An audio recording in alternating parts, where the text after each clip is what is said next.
Hello and welcome back to the Cosmic Vortex. My name is Troy, and in today's video, we're breaking down episode 3 of WandaVision, talking about everything that happened inside of the episode, and then theorizing afterwards about what might be next for the next 6 episodes of the show. And after this episode and the pretty big things that happened within it, I've got quite a few things to theorize on, but first, as we did last week, let's break down everything that happened in the episode. Once again, we started off with a typical sitcom style intro for the show. It may be the last time we get this, as you might see later on. It feels like the end of the sitcom section of this show. I feel like if we're splitting this up into 3 acts, this is the ending of Act 1. I've noticed there's quite an obsession with hexagons, and I will get to that towards the end as to why they're using that shape, because actually I've got a bit of a theory towards the use of those. But after the intro has finished, we open up on Vision and Wanda, now in the 70s, in full colour, as the intro says, talking about their pregnancy. There's a doctor in the house with them who is checking the heartbeat in Wanda's stomach to verify that there is indeed a baby on the way, because he puts the stethoscope on both sides of the stomach and then says, yes, definitely pregnant. So I think that was the first hint we were going to have twins. That's just something I spotted. However, one very key part of this episode and one kind of overarching narrative of this episode is that Vision is beginning to see through the world that he and Wanda are living in, which becomes clear at 3 distinct points. And the first one is at the start of the episode, where Vision is very confused as to how Wanda is actually pregnant, and beyond that, 4 months gone. Where to him, as he says in the episode, it feels like it's only been about 12 hours since they realised that Wanda had a baby on the way. And as we all know, Vision's suspicions are very well founded, because the house interior has changed once again. We've got the time period changing from the 50s to the 70s, and yet supposedly Wanda was pregnant in the last 50s episode and is now 4 months gone in the 70s. So there's a very clear sense that things are not how they're meant to be by this point of the show. The claims he makes are met with a joke, but it's quite clear that Vision is not satisfied with the response and is still very suspicious of his circumstances,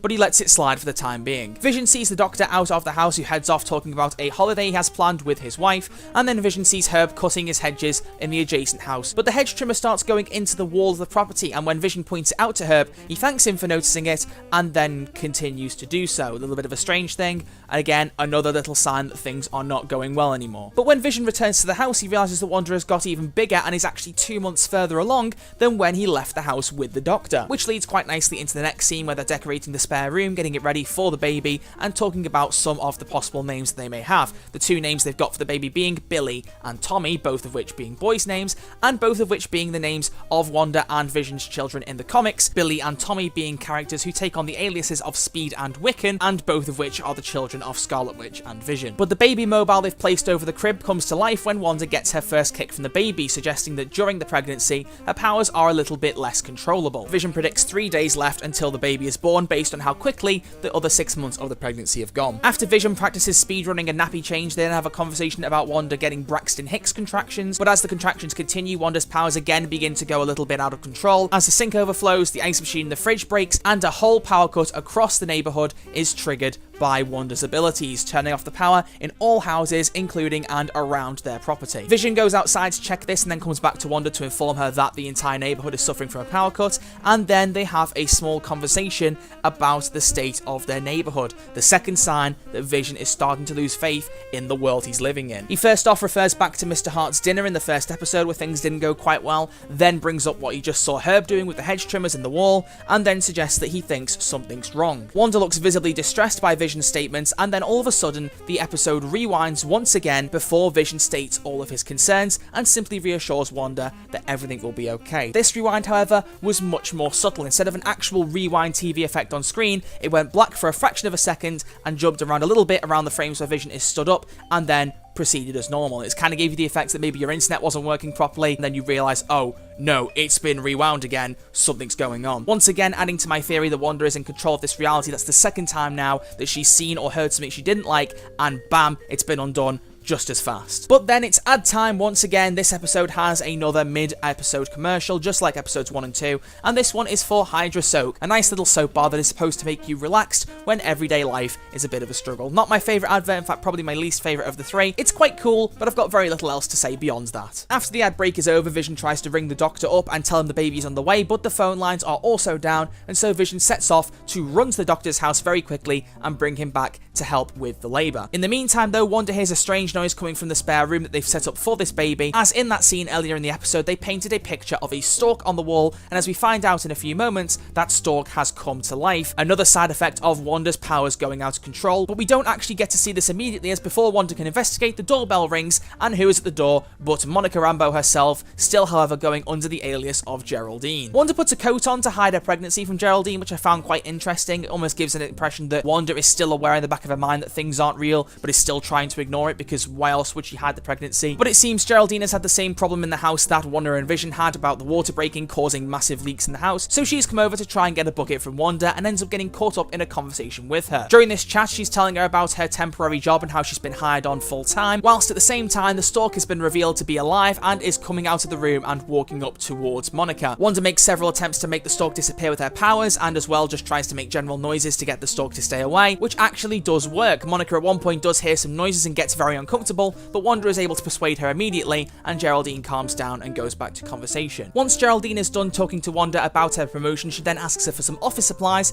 and heads towards the spare room to try and grab some, before she realizes it's been converted into a children's room, and compliments Wanda on the baby cot that is now in that room. And as soon as Geraldine has spotted the crib, Wanda then goes into full labor, dropping the vase that she was using to hide her bump in front of Geraldine, which then allows Geraldine to realize that Wanda is pregnant and responds in quite a shocked manner, but immediately steps in to try and help Wanda give birth to this child. Meanwhile, we get to look at the doctor's house very briefly, who mentions that his car happens to have broken down at the first sign of them potentially leaving the neighborhood for a holiday, at which point Vision turns up, grabs the doctor, and runs back with him at supersonic speed to Wanda and Vision's house. As Vision and the doctor are heading back to the house, however, Geraldine is busy helping Wanda give birth. She runs around the house trying to get a few things for Wanda, trying to ease her and make her more comfortable during labor, and sees the lights falling down from the house, paintings spinning around on the walls, basically just everything going haywire in the house, and to be honest, just kind of takes it in her stride. She thinks it's a bit strange, but just focuses on the baby. And after one very, very big push, we get the birth of Wanda's child, Tommy, which at that very same point, Vision and the doctor arrive at the house to see the newborn child. However, as they're about to embrace, Wanda then begins to push for a second time out of nowhere, and a second child is born, who they then call Billy, as it is a second boy. Vision sees the doctor out of the house while Geraldine stays inside of the house with Wanda, looking after the children, but an interesting conversation happens between Vision and the doctor that starts off this third and most important segment of Vision's disbelief. First off, the doctor saying that he doesn't think he'll go on the holiday after all, saying that small towns are so hard to escape, before walking away, leaving Vision quite confused. But before Vision can go back into the house, he then also has a conversation with our favourite nosy neighbour Agnes and Herb. They're whispering to each other across a property fence, and Vision does try to say hi to introduce himself, and they kind of say hi and then carry on with their conversation. He tries to walk away until they stop talking and ask him if Geraldine is inside with Wanda. And what we get at the end of this episode is a parallel bouncing between two different scenes, both revealing that Geraldine is not who she says she is. Outside with Vision, we get the neighbours saying that she has no home, no husband, no history. Herb does try to explain, saying she came here because we're all, but can never finish the sentence, at one point Agnes turning around to stop him from speaking so that he doesn't utter the final words of the sentence, which I believe are, "We're all not real." I can't confirm that obviously, but that just seems like that was where the sentence was going, at least in my eyes. However, things inside the house get even darker than that, as first off Geraldine comments on Wanda having twins, and Wanda brings up Pietro Maximoff, her brother Quicksilver, for the first time since his death in Age of Ultron. And if you didn't remember that, well, Geraldine brings it up in specific, because once Wanda mentions Pietro, and actually when saying it goes back to her original accent, which was a nice touch, she then starts singing to the children in Sokovian, at which point Geraldine says, "He was killed by Ultron, wasn't he?" Wanda's reaction to this statement is jaw-dropping, and in particular Elizabeth Olsen's performance is fantastic here, but you can see the distress on Wanda's face as she questions Geraldine and what she said there. Geraldine tries to back away and say that she didn't mention anything about Pietro, she was only saying that Wanda was a strong woman, but Wanda isn't having any of it, and eventually she tells Geraldine that she has to leave, but before she does, she notices her necklace, a pendant of the sword logo, which at this point Wanda has now seen twice in the show, first off on the crashed helicopter nose and also on the back of the guy in the beekeeper outfit before she rewound the world for the first time in episode 2. So she's now very familiar with this symbol, and she's quite aware that it is linked with somebody who's trying to pull her out of her vision, and she doesn't want that to happen. Things get quite heated with Geraldine, and then we cut to Vision coming into the house after finishing his conversation with the neighbours to find Geraldine has vanished. Wanda states quite bluntly that she left having to rush home, to which Vision in the distance looks quite confused, and Wanda looks a mix between distressed and also pleased with herself for getting rid of the one person who was questioning the nature of her reality. And at that point, the square ratio on the screen begins to expand, and we go from letterbox lines along the left and right of the screen to letterbox lines along the top and bottom, the typical Marvel Studios letterbox line aspect ratio, telling us that this is the point where we cross into film level territory with proper heavy Marvel stuff. And at that point, we see outside at night there is a bit of disturbance in the air, some RGB color distortion, which swells and swells and swells until Geraldine comes flying out of it and crash lands on the ground, surrounded by members of who I believe are SWORD, with guns, trucks, helicopters, and the like. But we don't get much chance to look at them, as the episode is then brought to an end, concluding the third of 9 episodes of WandaVision. So that is the breakdown, and oh boy, that was a lot to break down. I think personally for me, before we get into theories, this episode to me started off a little bit weaker, I believe. It's funny, because in the last episode, you'll know I said that I was quite excited to see more sitcom level stuff for WandaVision, but once this episode started and it was going down the sitcom route again, I started to think maybe I was getting a little bit tired of that format. I think it did very well for the first 2 episodes, but I was thinking, okay, we already are getting an impression now things aren't what they seem. I don't know if the sitcom thing is going to fly anymore, but they literally got rid of the laugh track about halfway into the episode. Once things started to get a bit dark, it just completely lost the sitcom element. And this is why I said at the beginning of the episode, I think the sitcom thing is done. I think this is the first act of 3 in the show, and we finished the first act now. We're out. Things are very dark. It's very clear that the world they're in is not real. It's in Wanda's imagination here, and everyone around them is just made up. Which leads me into my theories for this section. So, as I was saying, I do believe, as I said last episode, and as I think now, this is definitely Wanda's creation. I think the person on the radio in episode 2 saying, "Who is doing this to you, Wanda?" was a bit of a red herring to throw us off. They don't realise Wanda has created this world herself. She wants to be alone in it. She wants to be with Vision, living the life that she wants. And here's one of the things I thought was most interesting about this episode. Wanda is able to control everything in this reality. So whether it's the beekeeper appearing, whether it's Vision saying he's not comfortable with the world he's in, she's able to rewind, undo things, get things to be the way she wants, even though she knows in the back of her head that things are not real. But she was unable to control what Geraldine did or said. Because if we think about what Wanda did to Vision, if she didn't want Geraldine to see the stalk, surely she'd just wipe her mind or do something to that effect to stop Geraldine from commenting on the stalk. But she couldn't. She had to constantly distract Geraldine and get her to not look at things she didn't want her to see. And I think once Geraldine had mentioned Pietro and Wanda was not very happy and Geraldine had clocked that she was pretending to have forgotten, as if Wanda had done some kind of similar thing to her that she'd done to Vision. I'm not sure how Geraldine would know Wanda could do that, to be honest. That is a little bit of a hole in that theory, but I do feel that in her personality and the way she portrayed that scene, it gave me the impression that Geraldine had kind of done a bit of a rewind, repeat on herself and gone, "Oh, I just said that you're a very brave woman, Wanda. Do you want me to say it for a third time? Blah, blah, blah, blah," acting as if she'd never mentioned Pietro at all. Geraldine is the only person Wanda does not seem to have visible influence over, and so is the only person I believe beyond Wanda who is real. Because it's quite obvious by this point the whole reality is fake. It took 2 decades for the pregnancy to get 4 months along, then all of a sudden Wanda has the child. You've got her quite visibly just using the hedge trimmers into a wall, just not really knowing where he's going and what's going on there. You've got the doctor making a comment about not being able to leave this neighborhood,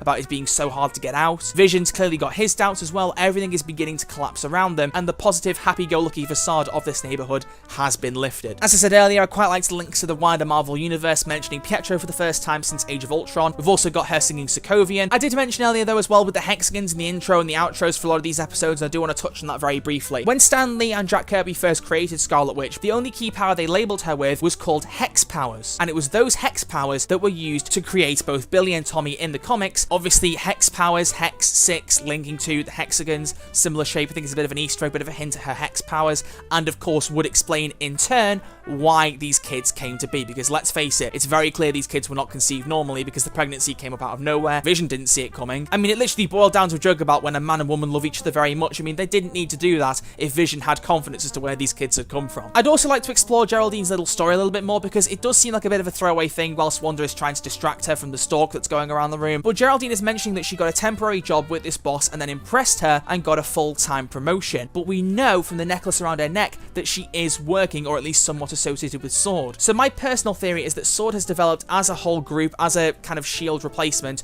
during the 5-year blip between Infinity War and Endgame, and in that point of time my theory is Monica was not snapped. She went to SWORD, she signed up having had the experience with Captain Marvel, and started off on a temporary basis, got to work for them more, and became a full-on SWORD operative. I do believe that she is working for them properly, and that's how she got in the reality. She was posted in there to try and get to Wanda and break her out of this reality, because from SWORD's perspective, someone else has put her in this reality, although we know quite confidently confidently that Wanda has done this to herself. I do wonder in that case at the end why they surrounded her with so many guns and things, but maybe they thought that she might have been compromised when she was thrown out. I'm not really sure. But knowing what Marvel are like for their Easter eggs and their hidden references and things, I mean, I literally just mentioned the hexagon thing and that linking to hex powers. I just don't think Geraldine's story is just a bit of dialogue. I think it actually is hinting at perhaps how she got into S.W.O.R.D, but just displaying it from a different angle. But I'm quite sure we'll get some serious information onto where this is all going in episode 4, because now, as I've said a few times, this feels like the end of the first act of the show. We have got 9 episodes here, we've had the sitcom style, now we've got to really hammer home that things are not real in this world, that things are going wrong, and then head towards some conclusion in the final few episodes. So I'm expecting S.W.O.R.D to be a bit more important in the next few episodes, not just be a logo drop every now and again that Wanda notices and isn't comfortable with. I want to see more going wrong in the world than just Wanda rewinding things, having a bit of control over emotions, etc. I want to see them really toy with this reality and show that it isn't real, and go really deep and full on into this world that Marvel has never touched before, and honestly so far has given some pretty good hints to. But that is my breakdown, review, and theorizing for episode 3 of WandaVision. I give this episode a 9 out of 10. I did want to give it an 8, purely because I said at the start I thought the sitcom thing was beginning to run a bit dry, but I do think this episode is more enjoyable than 1 and 2, and I gave those a 9, so we've got to even it out. The mentions of Pietro and Vision's clear confidence that things are not working anymore, as well as the ditching of the sitcom thing to go full Marvel, that was so enjoyable and really, really good stuff. I genuinely was panicking right the way through the last 10-ish minutes of the episode, and I want a lot more of that in the next 6, so really fantastic episode.